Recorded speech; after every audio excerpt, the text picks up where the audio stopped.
Everyone, this is Clay Robinson. This is my rebuttal to the question of whether the UN has been unfair in its treatment of Israel. And so this is responding to those who said that it has not been. And so I'll be responding to a few common arguments I heard from a few presentations.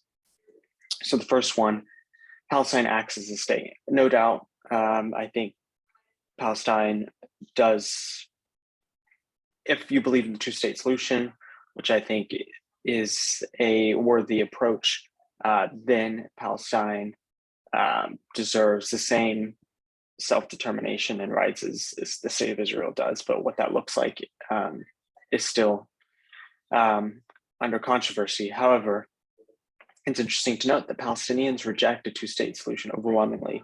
66% of West Bank Palestinians residents rejected a two-state solution, and most preferred to regain all of historical Palestine for the Palestinians. It's also worth noting that Hamas and Palestinian extremists have carried out hundreds of violent attacks, ranging from suicide bombings to rocket fire.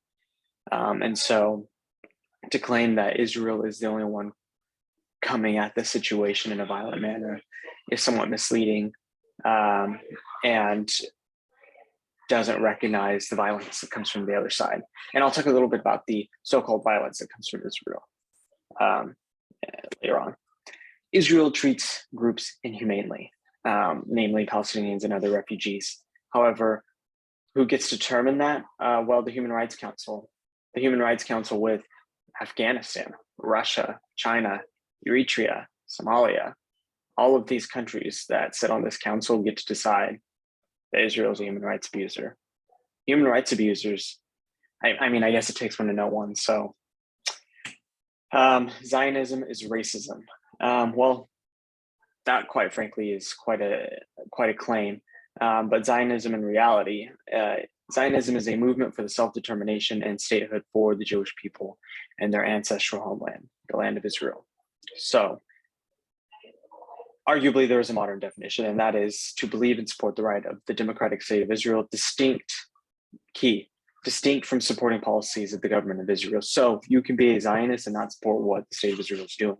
You support the state of Israel in its existence, but maybe not the administration that's in charge at the time.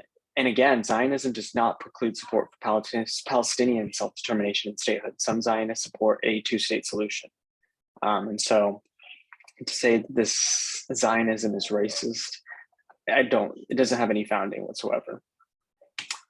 Israel is equitable North Korea. So basically I heard a lot of complaints that Israel wasn't being treated the same as North Korea in terms of its human rights abuses.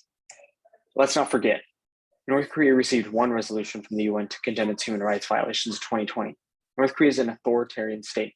People are starving there. The government kills the people there. People have no rights there.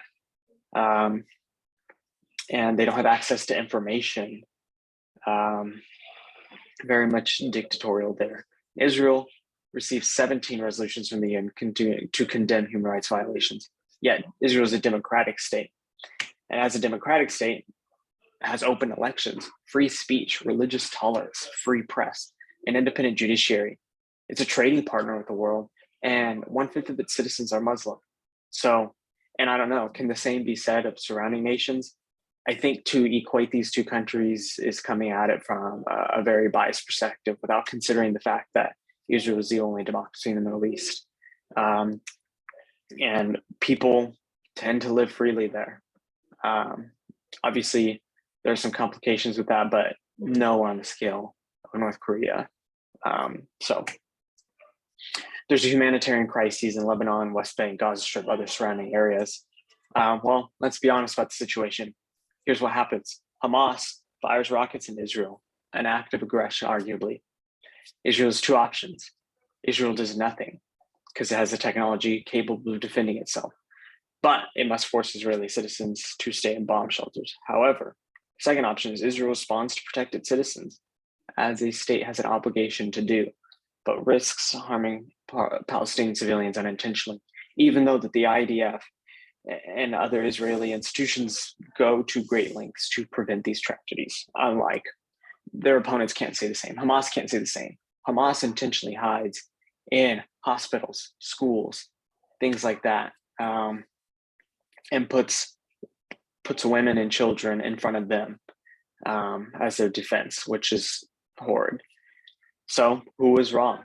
Hamas or Israel? It's an inevitable moral trap here. The UN will inevitably blame Israel. But let's remember, Israel was not the aggressor. So that's just a quick summary of some of these arguments to respond to.